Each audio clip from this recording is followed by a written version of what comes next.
Hello programmers, welcome to the rising programmers. আমি শাহাদাত হোসেন আছি আপনাদের সাথে, এবং সেই সাথে ওয়েলকাম করছি বাংলায় পাইথন টিউটোরিয়ালের 4 নম্বর পর্বে। গত ভিডিওতে আমরা পাইথনের ইনস্টলেশন থেকে শুরু করে কোথায় আমাদের কোডগুলো লিখব সেটা দেখেছিলাম, এবং সেই সাথে আমরা ভিএস কোড ইনস্টল করেছিলাম। এছাড়াও পাইথনের ফাইল ক্রিয়েট করে আমরা সর্বপ্রথম প্রোগ্রামটি লিখেছিলাম এবং কিভাবে সেটাকে রান করতে হয় ওইটা দেখেছিলাম। সো যারা আগের পর্বটি এখনো দেখেননি, দেখে আসার অনুরোধ রইল। আমরা আজকের পর্বে কিওয়ার্ড এবং আইডেন্টিফায়ার্স নিয়ে কথা বলবো। কিওয়ার্ড, আইডেন্টিফায়ার্স কি, এগুলো নিয়ে আমরা বিস্তারিত আলোচনা করব। সো চলুন শুরু করা যাক আমাদের আজকের পর্বটি।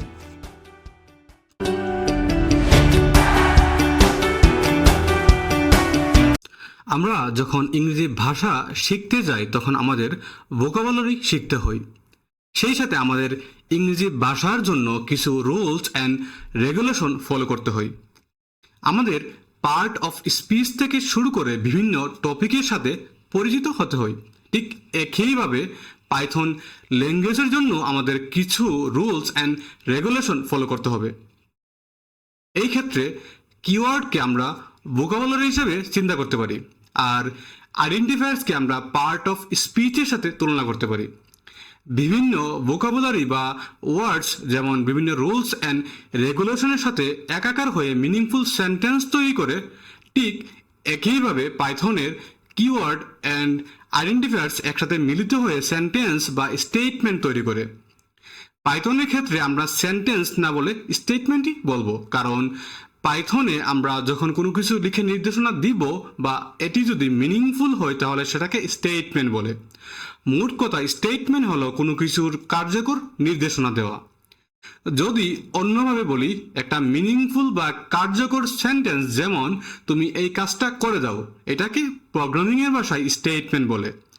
আশা করি আমরা কিওয়ার্ড এবং আইডেন্টিফায়ার্স নিয়ে কিছুটা হলেও ধারণা পেয়েছি।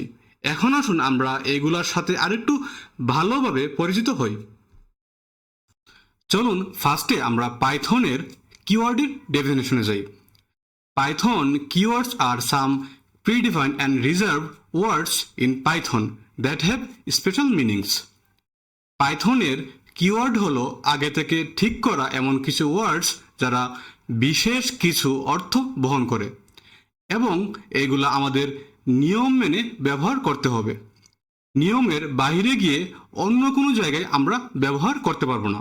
যদি করি তাহলে আমাদের প্রোগ্রামে ভুল আসবে, আমাদের প্রোগ্রামটি কাজ করবে না। চলুন আমরা 2 লাইনের একটা প্রোগ্রাম লিখে পাইথনের কিওয়ার্ডগুলো দেখে আসি। আমরা আমাদের কোড এডিটরটি ওপেন করলাম। শুরুতেই আমরা একটা ফাইল ক্রিয়েট করব। এটার নাম দিলাম keyword.py। ওকে, ফাইলটা ক্রিয়েট হয়ে গেল। এখন আমরা 2 লাইনের একটা কোড লিখে পাইথনের কিওয়ার্ডগুলো দেখে নিব। শুরুতেই আমাদের কিওয়ার্ড মডিউলকে ইম্পোর্ট করতে হবে। Import keyword. তারপর আমরা এটাকে প্রিন্ট ফাংশনের মাধ্যমে প্রিন্ট করব। So print parenthesis keyword dot keyword list. এইখানে ইম্পোর্ট কি, মডিউল কি আমরা আপাতত বুঝতে যাব না, সামনে এগুলো আমরা ভালোভাবে বুঝবো। আর প্রিন্ট ফাংশন কি সেটা আমরা গত ভিডিওতে দেখেছিলাম, যেটার মাধ্যমে কোনো কিছু প্রিন্ট বা আউটপুট দেখা যায়। আর কিওয়ার্ড লিস্টটা হলো কিওয়ার্ড মডিউলের একটা অ্যাট্রিবিউট। তো অ্যাট্রিবিউট কি, এটাও আমরা ফিউচারে বুঝবো। সো চলুন এটাকে আমরা রান করে ফেলি। আমরা ফার্স্টে ভিউতে ক্লিক করলাম, তারপর টার্মিনালে গেলাম। পাইথনে একটা প্রোগ্রাম কিভাবে রান করাতে হয় আমরা গত ভিডিওতে দেখেছিলাম। So python then file name. এখানে আমাদের ফাইল নেম হলো keyword.py। py keyword.py। এখন আমরা এন্টার প্রেস করলাম। তো আমরা দেখতেই পাচ্ছি আমাদের টার্মিনালে কিওয়ার্ড লিস্টটি চলে আসছে। এগুলোই হলো পাইথনের রিজার্ভ কিওয়ার্ড, যেগুলো ইউজ করে আমরা আমাদের প্রোগ্রামে ফাংশন, ক্লাস ইত্যাদি লিখব। সো এই কিওয়ার্ডগুলা মুখস্থ করার কোনো দরকার নেই। আমরা কোড করতে করতে এগুলা অটোমেটিক্যালি আমাদের মাথায় চলে আসবে। এখন এই কিওয়ার্ডগুলার দু একটা নিয়ম আছে, চলুন আমরা এই নিয়মগুলা জেনে নিই। First of all, Python keyword can not be used as identifiers. অর্থাৎ আমরা পাইথন কিওয়ার্ডকে আইডেন্টিফায়ার্স হিসেবে ব্যবহার করতে পারবো না। মানে পাইথনের যতগুলা কিওয়ার্ড আছে ওইগুলোকে আমরা ভেরিয়েবল বা ক্লাস বা ফাংশনের নাম হিসেবে ইউজ করতে পারবো না। তারপরের নিয়মটা হলো all the keywords in Python should be in lowercase except true and false। পাইথনের সব কিওয়ার্ডগুলো ছোট হাতের, তাদের মধ্যে শুধুমাত্র ট্রু অ্যান্ড ফলসের প্রথম অ্যালফাবেট বা প্রথম লেটার হইল বড় হাতের। মোট কথা, কিওয়ার্ডগুলো যেইভাবে আছে এক্স্যাক্টলি এইভাবেই ইউজ করতে হবে বা আমাদের এইভাবেই লিখতে হবে। আমরা চাইলেই এইগুলার কোনো লেটার বড় হাতের বা ছোট হাতের করতে পারবো না। এর উল্টাপাল্টা করলেই আমরা এরর খেয়ে যাব, আমাদের প্রোগ্রামটি আর কাজ করবে না। এখন আসুন আমরা আইডেন্টিফায়ার্স নিয়ে আরেকটু ভালোভাবে জানার চেষ্টা করি। আমরা যদি ডেফিনেশনে যাই, identifier is a user defined name given to A variable, function, class, module etcetera. অর্থাৎ আইডেন্টিফায়ার হলো আমাদের নিজ থেকে দেওয়া একটা নাম, যেটা যে কোনো নামই হতে পারে, যাহা দিয়ে আমরা ভেরিয়েবল, ক্লাস, ফাংশন ইত্যাদির নামকরণ করব। আইডেন্টিফায়ার হলো ক্যারেক্টার, ডিজিট এবং আন্ডারস্কোরের একটা কম্বিনেশন। এখন আসুন আইডেন্টিফায়ার কীভাবে লিখতে হয় এটার কিছু নিয়ম নিয়ে আলোচনায় যাওয়া যাক।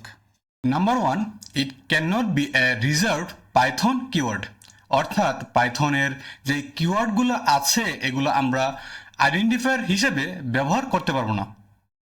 Number 2, it should not contain white space. মানে আমরা নামের মাঝে ট্যাব বা স্পেস দিতে পারবো না বা ব্যবহার করতে পারবো না। Number 3, it can be combination of capital A to Z letter, small a to Z letter, তারপর নাম্বার 0 to 9 এবং আন্ডারস্কোর। সো এই তিনটা ফরম্যাটের কম্বিনেশনে আমাদের আইডেন্টিফায়ার ডিফাইন করতে হবে। Number 4, it should start with an alphabet, character or an underscore. তার মানে আমাদের আইডেন্টিফায়ার লেখার ক্ষেত্রে শুরুতেই ক্যারেক্টার বা আন্ডারস্কোর ব্যবহার করতে হবে। এছাড়া অন্য কোনো কিছুই ব্যবহার করা যাবে না প্রথম ওয়ার্ড হিসেবে। Number 5, it should not contain any special character other than an underscore. আমরা আন্ডারস্কোর ছাড়া আর কোনো স্পেশাল ক্যারেক্টার যেমন hyphen, exclamatory sign, inverted comma ইত্যাদি ব্যবহার করতে পারবো না। শুধুমাত্র আমরা একটা স্পেশাল ক্যারেক্টার ইউজ করতে পারবো, আর সেটাই হলো আন্ডারস্কোর।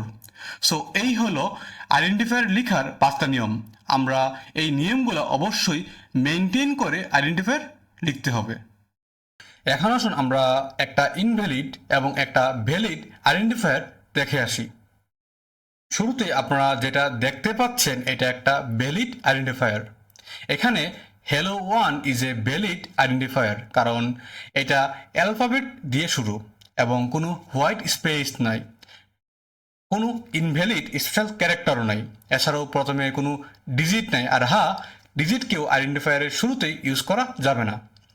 এখন আসুন ইনভ্যালিড আইডেন্টিফায়ারের একটা এক্সাম্পলে। এখানে এক্সক্লামেটরি নাম 1 ইজ ইনভ্যালিড আইডেন্টিফায়ার, কারণ শুরুতেই ইনভ্যালিড স্পেশাল ক্যারেক্টার ইউজ করা হয়েছে, যেটা নিয়মের বাইরে। আমরা বলেছিলাম শুরুতে আন্ডারস্কোর ছাড়া অন্য কোনো স্পেশাল ক্যারেক্টার ইউজ করতে পারবো না। সো আশা করি কিওয়ার্ড আইডেন্টিফায়ার কি এবং কিভাবে ব্যবহার করতে হয়, কোন কারণে ব্যবহার করতে হয়, আশা করি আপনাদের বোঝাতে পেরেছি। And that's all. দেখা হবে পরের পর্বে। সবাই ভালো থাকবেন, সুস্থ সুস্থ থাকবেন এবং সবাইকে নিয়ে সুন্দর একটা জীবন উপভোগ করবেন।